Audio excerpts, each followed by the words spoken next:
வணக்கம். தந்தையின் பாட்காஸ்ட் செய்திகளை வாசிப்பது கவிதா சுந்தர். முதலில் தலைப்புச் செய்திகளை பார்க்கலாம். மூன்றாவது முறையாக மோடி பிரதமர் ஆவதற்கு நிதிஷ்குமார், சந்திரபாபு நாயுடு ஆதரவு. பாஜக கூட்டணி கட்சித் தலைவர்களின் கூட்டத்தில் தேசிய ஜனநாயக கூட்டணி தலைவராக மோடி தேர்வு.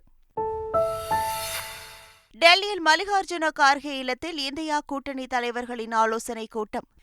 தமிழக முதல்வர் ஸ்டாலின், சமாஜ்வாதி தலைவர் அகிலேஷ் யாதவ், தேசியவாத காங்கிரஸ் தலைவர் சரத்பவார், விசிக தலைவர் திருமாவளவன் உள்ளிட்டோர் பங்கேற்பு.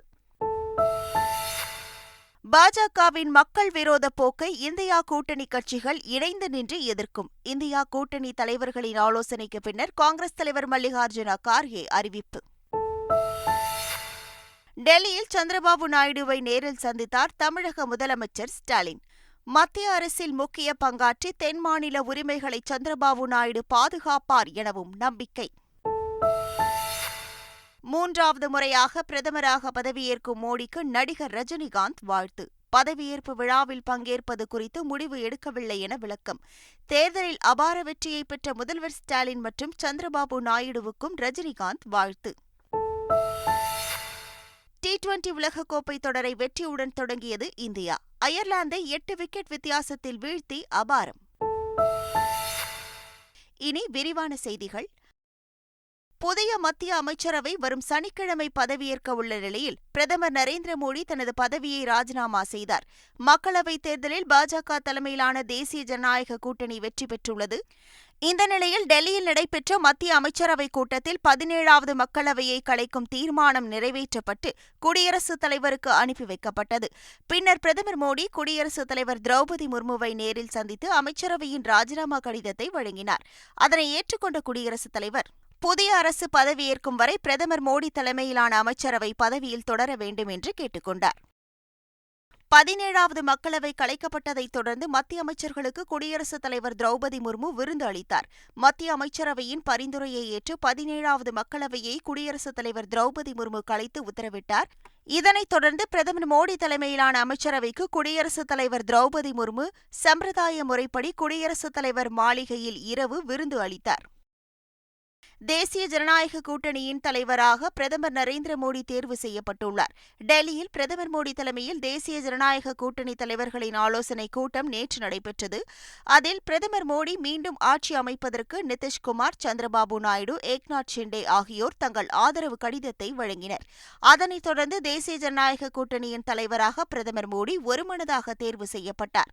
இதையடுத்து தேசிய ஜனநாயக கூட்டணி ஜூன் 7ஆம் தேதி குடியரசுத் தலைவரை சந்தித்து ஆட்சி அமைக்க உரிமை கோர முடிவு செய்துள்ளது.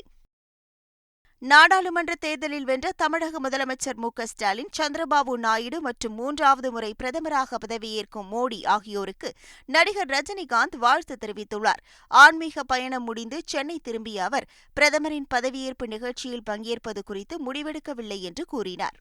பாராளுமன்ற தேர்தலில் மாபெரும் வெற்றியடைந்திருக்கும் திமுக கூட்டணி தலைவர், என்னுடைய அருமை நண்பர் மாண்புமிகு முதலமைச்சர் ஸ்டாலின் அவர்களுக்கு என்னுடைய பாராட்டு நன்றிகள் தெரிவித்துக் கொள்கிறேன். அப்படி என்னுடைய நண்பர் சந்திரபாபு நாயுடு அவர்கள் ஆந்திர பிரதேசத்தில் அமோக பெரிய வெற்றி அடைஞ்சிருக்காங்க. அவருக்கு என்னுடைய பாராட்டுகள், வாழ்த்துக்கள். மத்தியில் என்டிஏ 3வது தடவை ஆட்சி அமைக்கப் போவது, 3வது வாட்டி மதிப்புக்குரிய மோடி அவர்கள் பிரைம் மினிஸ்டரை பதவியேற்க போகிறாரு. அவருக்கு என்னுடைய பாராட்டுகள், நன்றி. இன்னும் அதை பற்றி முடிவு பண்ணல. சர்வாதிகாரத்தனமான ஒற்றையாட்சி முறைக்கு மக்கள் ஆதரவாக இல்லை என்பதை நாடாளுமன்ற தேர்தல் முடிவுகள் காட்டுவதாக முதலமைச்சர் ஸ்டாலின் தெரிவித்துள்ளார். திமுக தொண்டர்களுக்கு முதலமைச்சர் ஸ்டாலின் எழுதிய கடிதத்தில், ஆன்மீக நம்பிக்கைகளை அரசியல் சுயலாபத்துக்கு பயன்படுத்த நினைக்கும் மதவாத சக்திகளை கோவில் கட்டிய மண்ணிலேயே இறை நம்பிக்கையுள்ள வாக்காளர்கள் வீழ்த்தி காட்டியிருக்கிறார்கள் என்று குறிப்பிட்டுள்ளார். இதனால் சிறுபான்மை மக்களின் நெஞ்சில் இருந்த அச்ச உணர்வு நீங்கியிருப்பதாகவும் அவர் குறிப்பிட்டுள்ளார். மக்களவைத் தேர்தலில் மக்கள் அளித்த தீர்ப்புக்கு நிதிஷ்குமாரும் சந்திரபாபு நாயுடுவும் மதிப்பளிக்க வேண்டுமென இந்திய கம்யூனிஸ்ட் கட்சியின் மாநில செயலாளர் முத்தரசன் கேட்டுக் கொண்டுள்ளார். சென்னையில் செய்தியாளர்களிடம் பேசிய அவர், தேசபக்தரான நிதிஷ்குமார் சர்வாதிகாரம், பாசிசத்தை ஏற்க மாட்டார் என்றும், கருணாநிதியுடன் இணைந்து செயல்பட்டவர் சந்திரபாபு நாயுடு என்றும் தெரிவித்தார். மக்களவைத் தேர்தல் முடிவு வெளியான நிலையில் திமுக எம்பி ஆர் ராசாவின் எக்ஸ்தல பதிவு பரபரப்பை ஏற்படுத்தியுள்ளது. அதில் கடவுள் குழந்தையின் கைகளில் பிச்சை பாத்திரம், அட்சய பாத்திரத்தோடு ஆந்திராவும் பீகாரும் என்று குறிப்பிட்டுள்ளார். கடவுளை மற, மனிதனை நினை, பெரியார் வாழ்கிறார் என்றும் அவர் பதிவிட்டுள்ளார். திமுக துணை பொதுச் செயலாளர் கனிமொழி 72.65% வாக்கு வித்தியாசம் பெற்ற ஒரே வேட்பாளர் என்ற பெருமையை பெற்றுள்ளார். தூத்துக்குடி நாடாளுமன்ற தொகுதியில் திமுக சார்பில் கனிமொழி போட்டியிட்டார். இந்த தொகுதியில் மொத்தம் 9,75,468 வாக்குகள் பதிவாகின. இதில் கனிமொழி 5,40,729 வாக்குகள் பெற்று வெற்றி பெற்றார். கனிமொழியை எதிர்த்து போட்டியிட்ட 27 வேட்பாளர்கள் டெபாசிட் இழந்தனர். மக்களவைத் தேர்தலில் வெற்றி பெற்றதற்கான சான்றிதழை தனது தாயிடம் காண்பித்து கனிமொழி மகிழ்ச்சி தெரிவித்தார். மக்களவைத் தேர்தல் வெற்றி மூலம் மாநில கட்சி அந்தஸ்தை விசிக பெறவுள்ளது. மாநில கட்சியாக ஒரு கட்சி அங்கீகாரம் பெற ஒரு மாநிலத்தில் நடைபெறும் மக்களவைத் தேர்தலில் 6% வாக்குகள் மற்றும் ஒரு தொகுதியில் வெற்றி பெற்றிருக்க வேண்டும். 2024 நாடாளுமன்ற தேர்தலில் சிதம்பரம், விழுப்புரம் ஆகிய 2 தொகுதிகளிலும் விசிக வெற்றி பெற்றுள்ளதுடன் 8%க்கும் அதிகமான வாக்குகளை பெற்றுள்ளதால் மாநில கட்சிக்கான அங்கீகாரத்தை பெறவுள்ளது. திமுக கூட்டணி 40 தொகுதிகளிலும் வெல்ல முதலமைச்சர் ஸ்டாலினின் திட்டமிடலும் உழைப்பும் தான் காரணம் என நடிகர் எஸ்.வி. சேகர் தெரிவித்துள்ளார். வேலூரில் செய்தியாளர்களிடம் பேசிய அவர், அண்ணாமலை தலைமையில் பாஜக ஒரு தொகுதியில் கூட வெற்றி பெறாதது வெட்கப்பட வேண்டிய விஷயம் என்றார். சௌமியா அன்புமணி, விஜய பிரபாகரன் ஆகியோர் குறைந்த வாக்கு வித்தியாசத்தில் தோல்வியடைந்துள்ளதாகவும் எஸ்.வி. சேகர் தெரிவித்துள்ளார். அதிமுகவின் நலன் கருதி அனைவரும் ஒற்றுமையாக பணியாற்ற வர வேண்டும் என்று சசிகலா அழைப்பு விடுத்துள்ளார். அவர் வெளியிட்டுள்ள அறிக்கையில், ஒரு சிலரின் தனிப்பட்ட சொந்த விருப்ப வெறுப்புகளுக்காக கட்சி அழிவதை இனியும் தம்மால் வேடிக்கை பார்க்க முடியாது என்று தெரிவித்துள்ளார். இதனிடையே சேலம், தென்காசி பகுதிகளில் அதிமுகவுக்கு சசிகலாவை தலைமை ஏற்க அழைப்பு விடுத்து ஒட்டப்பட்டிருக்கும் போஸ்டர்களால் பரபரப்பு ஏற்பட்டுள்ளது. ஆந்திர முதல்வர் சந்திரபாபு நாயுடு பாஜக ஆட்சியை ஆதரித்தால் துணை பிரதமராக பொறுப்பேற்க வேண்டும் என்று காங்கிரஸ் முன்னாள் எம்பி பீட்டர் அல்போன்ஸ் கூறியுள்ளார். இதுகுறித்து எக்ஸ் தளத்தில் அவர் வெளியிட்டுள்ள பதிவில், ஆந்திராவில் மகனை முதல்வராக்கிவிட்டு சந்திரபாபு நாயுடு துணை பிரதமராக பொறுப்பேற்க வேண்டும் என்றும் இதற்கான முன்னெடுப்பை முதல்வர் மு.க. ஸ்டாலின் செய்ய வேண்டும் என்றும் கேட்டுக் கொண்டுள்ளார். பழிவாங்கும் செயல்பாடுகளில் ஈடுபட மாட்டோம், ஆனால் பொதுமக்களை துன்புறுத்திய அதிகாரிகள் மீது நடவடிக்கை பாயும் என்று சந்திரபாபு நாயுடுவின் மகன் லோகேஷ் தெரிவித்துள்ளார். மங்களகிரியில் செய்தியாளர்களிடம் பேசிய அவர், யுவக்களம் என்ற பெயரில் நான் ஆந்திராவில் பாத யாத்திரை சென்றபோது பொதுமக்கள் மற்றும் தெலுங்கு தேசம் கட்சி தொண்டர்களை துன்புறுத்திய அதிகாரிகள் மீது நடவடிக்கை எடுக்கப்படும் என்று உறுதியாக கூறியுள்ளார்.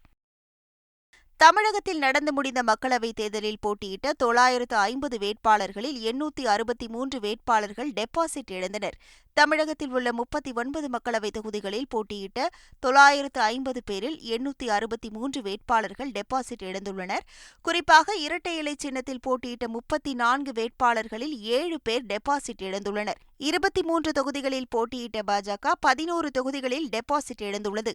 10 தொகுதிகளில் போட்டியிட்ட பாமக 6 தொகுதிகளில் டெபாசிட் இழந்தது. தேமுதிக போட்டியிட்ட 5 தொகுதிகளில் 2 தொகுதிகளில் டெபாசிட் இழந்துள்ளது. நாம் தமிழர் கட்சி போட்டியிட்ட 39 தொகுதிகளிலும் டெபாசிட் இழந்தது. தமிழ் மாநில காங்கிரஸ் போட்டியிட்ட 3 தொகுதிகளிலும் டெபாசிட் இழந்தது. டெல்லி முதல்வர் அரவிந்த் கெஜ்ரிவாலுக்கு இடைக்கால ஜாமீன் வழங்க டெல்லி சிபிஐ சிறப்பு நீதிமன்றம் மறுத்துவிட்டது. மதுபான கொள்கை முறைகேடு வழக்கில் கைதான அரவிந்த் கெஜ்ரிவால் நாடாளுமன்ற தேர்தலில் பிரச்சாரம் செய்வதற்காக மே மாதம் 10ஆம் தேதியிலிருந்து ஜூன் 1ஆம் தேதி வரை உச்சநீதிமன்றம் இடைக்கால ஜாமீன் வழங்கியிருந்தது. ஜாமீன் முடிந்து ஜூன் 2ஆம் தேதி அவர் திகார் சிறையில் சரணடைந்தார். இதற்கிடையே மருத்துவ பரிசோதனைகளுக்காக இடைக்கால ஜாமீன் கோரி டெல்லி சிபிஐ சிறப்பு நீதிமன்றத்தில் அவர் மனு தாக்கல் செய்திருந்தார். இதனை விசாரித்த நீதிமன்றம் அவரது இடைக்கால ஜாமீன் மனுவை தள்ளுபடி செய்தது. இந்தியாவில் 61 கோடி பேருக்கு பான் கார்டு வழங்கப்பட்டுள்ள நிலையில் 8.1 கோடி பேர் மட்டுமே வருமான வரி கணக்கு தாக்கல் செய்கிறார்கள் என்று முதன்மை வருமான வரி ஆணையர் வசந்தன் கூறியுள்ளார். விருதுநகரில் வருமான வரி செலுத்துவோருக்கான விழிப்புணர்வு கூட்டம் நடைபெற்றது. இதில் பேசிய வருமான வரி ஆணையர் வசந்தன், அரசுக்கு நாம் செலுத்தும் வரி மூலம்தான் மக்களுக்கான அடிப்படை தேவைகளை அரசு நிறைவேற்ற முடியும் என தெரிவித்தார். நெல்லை மாவட்டம் காவல் கிணறு மகேந்திரகிரி இஸ்ரோ மையத்தில் ராக்கெட் விண்ணில் செலுத்துவதற்கு தற்போது அதிக எடை கொண்ட செமி கிரியோஜெனிக் இன்ஜின் தயாரிக்கப்பட்டு வருகிறது. இந்த நிலையில் செமி கிரியோஜெனிக் இன்ஜினின் ஒரு பகுதியான ப்ரீ பர்னர் இக்னிஷன் சோதனை 2.5 வினாடிகள் நடத்தப்பட்டது. இந்த சோதனை வெற்றி பெற்றதாக இஸ்ரோ அதிகாரிகள் தெரிவித்துள்ளனர். கன்னியாகுமரி பேரூராட்சிக்குட்பட்ட குண்டல், சுவாமிநாதபுரம், சர்ச் ரோடு ஆகிய பகுதிகளில் லேசான நில அதிர்வு உணரப்பட்டதால் பொதுமக்கள் அச்சமடைந்தனர். மாலை 6:30 மணி அளவில் நில அதிர்வு ஏற்பட்டதாக கூறப்படுகிறது. சில நொடிகள் உணரப்பட்ட இந்த நில அதிர்வு காரணமாக பெரிய அளவில் பாதிப்பு ஏதும் ஏற்படாத போதிலும் அப்பகுதி மக்கள் அச்சமடைந்தனர். கஞ்சா வைத்திருந்ததாக தொடரப்பட்ட வழக்கில் சவுக்கு சங்கரின் நீதிமன்ற காவல் 3வது முறையாக நீட்டித்து மதுரை மாவட்ட சிறப்பு நீதிமன்றம் உத்தரவிட்டுள்ளது. சவுக்கு சங்கர் தேனி மாவட்டத்தில் தங்கியிருந்தபோது தனது அறையில் 2.5 கிலோ கஞ்சா வைத்திருந்ததாக போலீசார் கைது செய்தனர். இந்த வழக்கில் 2வது முறையாக நீட்டிக்கப்பட்டிருந்த நீதிமன்ற காவல் முடிவடைந்த நிலையில் 3வது முறையாக வரும் 19ஆம் தேதி வரை நீட்டித்து மதுரை மாவட்ட சிறப்பு நீதிமன்றம் உத்தரவிட்டுள்ளது. நீட் தேர்வில் தேசிய அளவில் தமிழக மாணவர் முதலிடம் பிடித்து சாதனை படைத்துள்ளார். திருவள்ளூர் மாவட்டம் பொன்னேரியை அடுத்த பஞ்சட்டி பகுதியில் உள்ள தனியார் பள்ளி விடுதியில் தங்கி படித்த ஸ்ரீராம் என்ற மாணவர் நீட் தேர்வில் 720க்கு 720 மதிப்பெண்கள் பெற்று தேசிய அளவில் முதலிடம் பிடித்து சாதனை படைத்துள்ளார். சிபிஎஸ்இ பாடத்திட்டத்தில் 10ஆம் வகுப்பு வரை ராமநாதபுரத்தில் உள்ள ஒரு தனியார் பள்ளியில் ஸ்ரீராம் படித்துள்ளார். லட்சியத்துடன் விரும்பி படித்தால் எந்த தேர்விலும் எளிதாக சாதிக்கலாம் என அவர் தெரிவித்துள்ளார். பாஜகவின் பாசிச அரசியலை எதிர்த்து இந்தியா கூட்டணி தொடர்ந்து போராடும் என காங்கிரஸ் தலைவர் மல்லிகார்ஜுன கார்கே தெரிவித்துள்ளார். இந்தியா கூட்டணி தலைவர்களின் ஆலோசனைக் கூட்டம் டெல்லியில் காங்கிரஸ் தலைவர் மல்லிகார்ஜுன கார்கே இல்லத்தில் நடைபெற்றது. கூட்டத்திற்கு பின் செய்தியாளர்களிடம் பேசிய அவர், பாஜகவின் மக்கள் விரோத போக்கை தொடர்ந்து இணைந்து கடுமையாக எதிர்ப்போம் என்றார். பாஜகவின் வெறுப்பு மற்றும் ஊழல் அரசியலுக்கு மக்கள் வாக்குகள் மூலம் பதிலளித்துள்ளதாகவும் அவர் குறிப்பிட்டார். நடிகர் விதார்த் ஜனனி நடிப்பில் உருவாகும் புதிய படத்தை இயக்குநர் கிருஷ்ணா குமார் இயக்கவுள்ளார். நான் லீனியர் பாணியில் 3 கதைகளாக திரைக்கதை நகர்ந்து ஒரே புள்ளியில் முடியும் வகையில் இந்த படம் உருவாகவுள்ளது. சென்னையில் நடைபெற்ற படப்பூஜையில் படக்குழுவினர் பலரும் கலந்து கொண்டனர். ஜூலை மாதம் தொடங்கி 35 நாட்கள் தொடர்ந்து படப்பிடிப்பு நடைபெறவுள்ளதாக இயக்குநர் கிருஷ்ணா குமார் தெரிவித்துள்ளார். கல்கி 2898 AD படத்தின் ட்ரெய்லர் வெளியீட்டு தேதி அறிவிக்கப்பட்டுள்ளது. நடிகர்கள் கமல்ஹாசன், பிரபாஸ், அமிதாப் பச்சன் நடிக்கும் கல்கி 2829 AD படத்தை நாக் அஸ்வின் இயக்குகிறார். தமிழ், தெலுங்கு, ஹிந்தி உட்பட பல மொழிகளில் வெளியிடப்பட உள்ள இந்த படம் வரும் 10ஆம் தேதி வெளியாகவுள்ளதாக படக்குழு அறிவித்துள்ளது. எளிமையான முறையில் நடிகர் பிரேம்ஜிக்கு திருமணம் நடத்தப்படவுள்ளதாக இயக்குநர் வெங்கட் பிரபு தெரிவித்துள்ளார். இதுகுறித்து அவர் வெளியிட்டுள்ள சமூக வலைதள பதிவில், வரும் 9ஆம் தேதி சிறிய அளவில் நெருக்கமானவர்கள் முன்னிலையில் பிரேம்ஜி அவர் விரும்பும் பெண்ணை கரம் பிடிக்க உள்ளார் என குறிப்பிட்டுள்ளார். மக்களவைத் தேர்தலில் வெற்றி பெற்றதற்காக நரேந்திர மோடிக்கு அமெரிக்க அதிபர் ஜோ பைடன் வாழ்த்து தெரிவித்துள்ளார். அவர் வெளியிட்ட வாழ்த்து செய்தியில், எல்லையற்ற சக்திகளை நாம் பகிர்ந்து கொள்வதில் இந்தியா, அமெரிக்கா இடையேயான நட்புறவு வளர்ந்து கொண்டே இருக்கிறது என்று குறிப்பிட்டுள்ளார். இங்கிலாந்து பிரதமர் ரிஷி சுனக், ரஷ்ய அதிபர் விளாடிமிர், மாலத்தீவு அதிபர் முகமது முய்சி, இத்தாலி அதிபர் ஜியோர்ஜியா மெலோனி உள்ளிட்டோரும் மோடிக்கு வாழ்த்து தெரிவித்துள்ளனர். T20 உலகக்கோப்பை தொடரின் முதல் போட்டியில் அயர்லாந்தை 8 விக்கெட்கள் வித்தியாசத்தில் இந்தியா வீழ்த்தியது. நியூயார்க்கில் நடைபெற்ற போட்டியில் குரூப் ஏ பிரிவில் இந்தியா மற்றும் அயர்லாந்து அணிகள் மோதின. டாஸ் வென்ற இந்திய அணி பந்து வீச தீர்மானித்த நிலையில் முதலில் பேட் செய்த அயர்லாந்து 96 ரன்களுக்குள் சுருண்டது. தொடர்ந்து பேட் செய்த இந்திய அணி 12.2 ஓவர்களில் 2 விக்கெட்டுகளை மட்டும் இழந்த நிலையில் வெற்றி இலக்கை எட்டியது.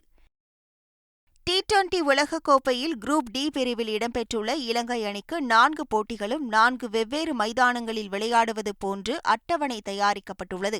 இதற்கு இலங்கை அணி வீரர்கள் கடும் அதிருப்தி தெரிவித்துள்ளனர். இலங்கை அணியின் கேப்டன் ஹசரங்கா கூறுகையில், 4 ஆட்டங்களும் 4 இடங்களில் நடப்பதால் மற்ற மைதானங்களின் சூழ்நிலைகளை தெரிந்து கொள்ள முடியவில்லை என அதிருப்தி தெரிவித்துள்ளார். மீண்டும் தலைப்புச் செய்திகள். 3வது முறையாக மோடி பிரதமர் ஆவதற்கு நிதிஷ்குமார், சந்திரபாபு நாயுடு ஆதரவு. பாஜக கூட்டணி கட்சித் தலைவர்களின் கூட்டத்தில் தேசிய ஜனநாயக கூட்டணி தலைவராக மோடி தேர்வு. டெல்லியில் மல்லிகார்ஜுன கார்கே இல்லத்தில் இந்தியா கூட்டணி தலைவர்களின் ஆலோசனைக் கூட்டம். தமிழக முதல்வர் ஸ்டாலின், சமாஜ்வாதி தலைவர் அகிலேஷ் யாதவ், தேசியவாத காங்கிரஸ் தலைவர் சரத்பவார், விசிக தலைவர் திருமாவளவன் உள்ளிட்டோர் பங்கேற்பு. பாஜகவின் மக்கள் விரோத போக்கை இந்தியா கூட்டணி கட்சிகள் இணைந்து நின்று எதிர்க்கும். இந்தியா கூட்டணி தலைவர்களின் ஆலோசனைக்கு பின்னர் காங்கிரஸ் தலைவர் மல்லிகார்ஜுன கார்கே அறிவிப்பு. டெல்லியில் சந்திரபாபு நாயுடுவை நேரில் சந்தித்தார் தமிழக முதலமைச்சர் ஸ்டாலின். மத்திய அரசில் முக்கிய பங்காற்றி தென் மாநில உரிமைகளை சந்திரபாபு நாயுடு பாதுகாப்பார் எனவும் நம்பிக்கை. 3வது முறையாக பிரதமராக பதவியேற்கும் மோடிக்கு நடிகர் ரஜினிகாந்த் வாழ்த்து. பதவியேற்பு விழாவில் பங்கேற்பது குறித்து முடிவு எடுக்கவில்லை என விளக்கம். தேர்தலில் அபார வெற்றியை பெற்ற முதல்வர் ஸ்டாலின் மற்றும் சந்திரபாபு நாயுடுவுக்கும் ரஜினிகாந்த் வாழ்த்து. T20 உலகக்கோப்பை தொடரை வெற்றியுடன் தொடங்கியது இந்தியா. அயர்லாந்தை 8 விக்கெட் வித்தியாசத்தில் வீழ்த்தி அபாரம். இத்துடன் செய்திகள் நிறைவடைகின்றன. வணக்கம்.